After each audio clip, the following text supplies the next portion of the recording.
वाराणसी वाली इवेंट में एक कॉमन क्वेश्चन बार बार पूछा गया। एक तो हद की बात ये थी कि मैक्सिमम ट्रेडर्स जो वाराणसी वाली इवेंट में आए थे वो लोग गोल्ड और सिल्वर को ट्रेड करते हैं, और कुछ लोग यूएस ऑयल को ट्रेड कर रहे थे, और कुछ लोग कह रहे थे कि सर हम तो यूएस इंडेक्स फ्यूचर्स को ट्रेड करते हैं। तो मैंने उनसे पूछ बैठा कि भाई ये तो आप बहुत ही बढ़िया कर रहे हो, लेकिन ट्रेड कर कहाँ रहे हो, क्योंकि इंडिया के अंदर तो मुझे नहीं लगता बहुत सारे प्लेटफॉर्म्स इसको प्रोवाइड कर रहे हैं।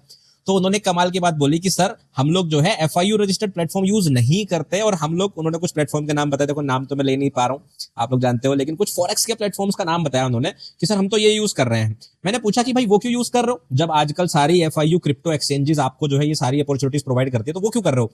तो उनका कहना था कि सर फॉरेक्स के प्लेटफॉर्म्स पे कमीशन जो होता है वो कम लगता है। लेकिन मैंने उनसे एक सवाल पूछ लिया और उसका जवाब उनके पास नहीं था। आप लोगों से भी पूछ रहा हूं, आप लोग कमेंट करके बताना। मैंने पूछा कि जब आप फॉरेक्स के प्लेटफॉर्म्स पर ट्रेड करते हो, जो कि कायदे में आपको करना नहीं चाहिए, तो भाई वहां पर जो स्प्रेड होता है वो कौन पे करता है। तो वो बोले सर स्प्रेड तो हमारी पोजीशन से ही कटता है।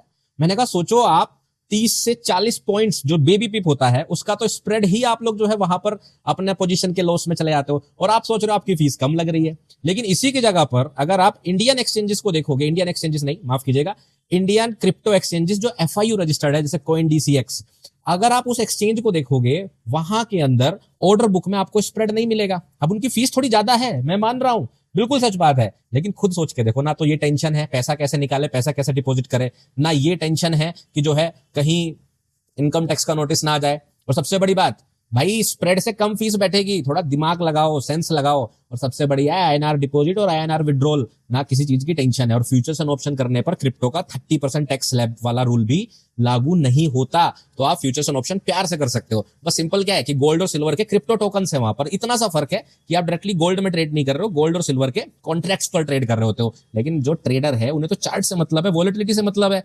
तो मेरे हिसाब से जो इस चक्कर में ट्रेड नहीं कर रहे हैं क्रिप्टो एक्सचेंजेस पर कि भाई वहां पर फीस ज्यादा है, अगर थोड़ा सा दिमाग लगाओगे तो इसी तरह से फॉरेक्स प्लेटफॉर्म्स पर स्प्रेड ज्यादा है, और बाकी जो झंझट है वो सिरदर्दी अलग। तो अब आप खुद बताओ कि आपको कहां पे ट्रेड करना ज्यादा समझदारी लग रहा है, क्योंकि नया फाइनेंशियल ईयर शुरू हो रहा है, और इस फाइनेंशियल ईयर में अपने रिकॉर्ड सुधार लो। अब इनकम टैक्स के रूल भी स्ट्रिक्ट हो गए हैं, गलत प्लेटफॉर्म पर ट्रेड करोगे नुकसान आप ही का हो जाएगा। ठीक है, चलो मैं मिलता हूं आपको नेक्स्ट रील में। और अपने जितने भी ये ट्रेडर दोस्त है ना जो गोल्ड सिल्वर जम के कर रहे हैं कहीं और, उनको ये रील भेज देना। सुधर जाओ भाई, सुधर जाओ।